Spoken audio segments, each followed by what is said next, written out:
A journalist sitting in a federal prison cell because they refuse to name a source is no longer a hypothetical scenario. It is a specific policy objective. Within the first 30 seconds of this discussion, we must address the central figure, Donald Trump. He has issued a direct ultimatum that could dismantle how information flows in the United States. He has stated that when national security is at stake, the media will either give up the name or go to jail. For decades, American journalism operated under an unwritten assumption: reporters could protect their sources. Now that press protection is being openly challenged under the banner of national security. If the government can force a media company to choose between its employees and its integrity, the system of confidential sourcing will effectively cease to exist. To understand why this became one of the biggest puzzles in modern governance, we must look at a single night in Iran. It was a night when two extraordinary rescue missions were underway. One remained a secret. The other became a public bounty hunt. The events that followed did more than just put soldiers at risk. They created a legal architecture designed to silence the Fourth Estate. This is the story of the jailhouse mandate. The situation began with what the Trump administration described as two extraordinary rescues. In the first operation, American forces successfully recovered an asset without the world knowing. For 1 hour, there was total silence. That silence was the primary defense for the teams on the ground. But as a second rescue mission began, everything changed. A pilot was on Iranian land, fighting for his life. Then, an internal leak occurred. Someone within the government provided information to a media company. They revealed that while one person had been rescued, another American was still missing. Before this information was released, the Iranian military did not know they had a missing pilot on their soil. The moment the story went public, the mission was no longer a silent recovery. It became a race against a hostile and talented military. The president later described the leaker as a sick person who likely did not realize the extent of the damage they caused. The leak stripped away the element of surprise. It informed the enemy that American planes were coming. It turned a tactical rescue into a global news event. The fury within the White House was not just about the specific pilot. It was about the loss of operational control. When the government cannot keep a secret for more than an hour, the framework of military intelligence begins to crumble. If the leak was the match, the Iranian response was the fire. Once the information was public, the government of Iran issued a major notice. They offered a very big award for the capture of the American pilot. This was no longer just a confrontation between two militaries. Suddenly, millions of people were motivated by a financial bounty to find one man. The rescue team, consisting of hundreds of people, was put at great risk. They were flying into a territory where every civilian and every soldier was now an active participant in the search. This is how information becomes a weapon in the digital age. A single domestic leak can be picked up by an adversary in seconds and used to coordinate a civilian-led bounty hunt. Every compromised operation increases the financial burden of modern warfare. More surveillance, more intelligence monitoring, more emergency deployments, and more operational redundancy all carry enormous costs that ultimately fall on taxpayers. In the digital age, information leaks are no longer just political problems. They are budgetary problems.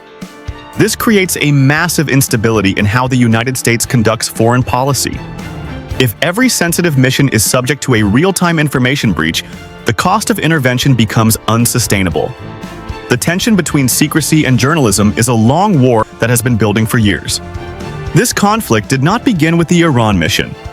It is a historical pattern that includes the Pentagon Papers and the actions of Richard Nixon. It stretches through the debates surrounding WikiLeaks and Julian Assange. It includes the massive disclosures by Edward Snowden.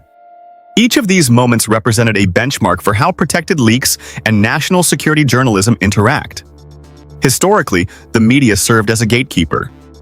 But the Iran rescue leak represents a new chapter in this conflict. The administration now argues the information shield cannot survive modern national security threats. They view reporter protections not as a democratic necessity but as a hole in the armor of the state. This is why the search for the leaker has become a primary objective. The White House is looking very hard to find that person. However, the investigation has moved beyond just finding the person who talked. It has moved toward the media company that released the story. This is a departure from previous norms where the government focused on its own employees. By targeting the journalist who did the story, the executive branch is testing the limits of judicial coercion. They are asking a fundamental question. Does a reporter's right to silence outweigh the military's right to secrecy? The core of this new strategy is the jailhouse mandate. The plan is straightforward. The government goes to the media company and says, "National security, give it up or go to jail." This is not a request for cooperation. It is a legal ultimatum.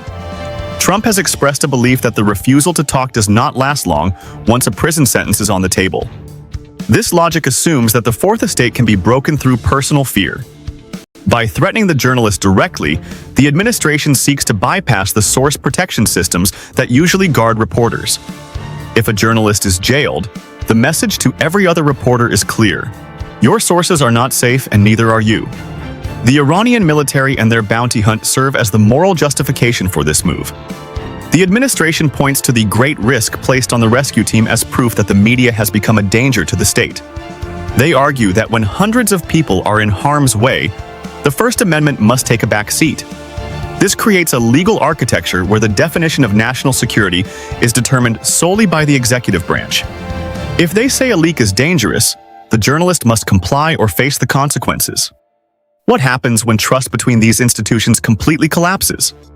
For decades, confidential sources helped expose surveillance programs, military failures, intelligence abuses, and political corruption that otherwise would have remained hidden from the public. Most Americans never knew the identities of those sources, but they understood the importance of the information they revealed. If confidential sourcing systems collapse under legal pressure, future insiders may decide that silence is safer than speaking. That changes the balance between citizens and the state. It also changes the public's ability to measure whether power is being used responsibly behind closed doors, especially during wars, intelligence operations, and national security emergencies. The internal checks on government waste, military failure, and political corruption become far weaker when confidential sources no longer trust the press. This creates a dangerous uncertainty around what the public is allowed to know. Information warfare is no longer just something that happens between countries. It is now happening between the White House and the press room. This internal conflict makes the United States more vulnerable to external adversaries. The pilot was eventually rescued, but the protected sourcing framework was left behind. We have learned that in the age of instant communication, the government views the press as a tactical liability. The mystery that remains is whether the American legal system will allow the jailhouse mandate to become a permanent fixture of our law. If the government can jail a journalist over a rescue mission in Iran, they can do it for any story they deem a threat to national security. The future of the source is now in doubt. We are witnessing the construction of a system where the executive branch has the power to silence dissent by cutting off the confidential sources that investigative journalism depends on. The cost of a leak is measured in lives and dollars, but the cost of silence is measured in the loss of freedom. As the hunt for the leaker continues, the real target remains the Fourth Estate. If the jailhouse mandate succeeds, the next generation of whistleblowers will never speak, and the public will never know what is happening in their name. This tension is not limited to a single administration or a single mission. It is part of a larger trend where the digital age has made operational secrecy nearly impossible, forcing governments to choose between total transparency and total control. The outcome of this conflict will likely shape how future administrations handle investigative journalism for decades.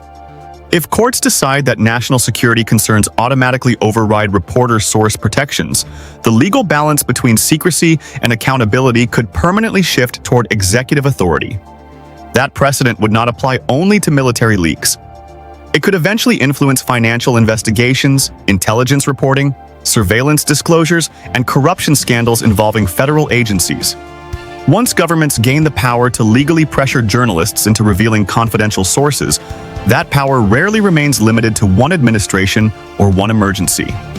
The long-term question is not simply whether one reporter goes to jail. The real question is, how much secrecy modern democracies can accumulate before public accountability begins to disappear? The battle over the Iran rescue leak may be the first time we see the press confidentiality framework completely dismantled in the name of national security. If the courts agree that jail is a valid tool for uncovering sources, The relationship between the government and the governed will be permanently altered. Across history, governments have expanded power during moments of crisis. The question is whether this moment becomes temporary policy or permanent precedent. This is part of a larger investigation into how our understanding of the geopolitical landscape has evolved. Subscribe if you want to continue exploring how this transformation is unfolding.